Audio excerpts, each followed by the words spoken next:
யாரும் தப்பாக எடுத்துக்காதீங்க. நம்ம தெரிஞ்ச ஒரு வீட்டுக்கு போனேன். என்னப்பா நல்லா இருக்கிறியான்னு கேட்டேன்.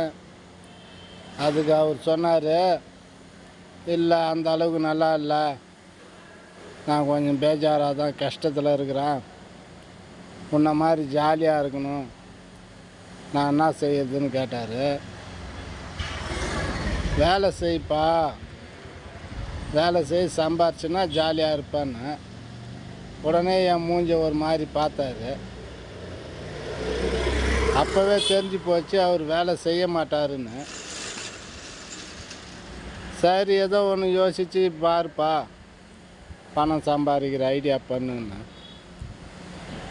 மறுநாள் போனாக்கா, என்னப்பா எப்படின்னு கேட்டேன். நீயே 1,00,000 ரூபாய் காசு கடனாக கொடு அப்படின்னு என்னையே கேட்குறாரு. அதாவது கடன் வாங்கி தான் நல்லா இருக்கணும்னு ஆசைப்பட்றாங்க.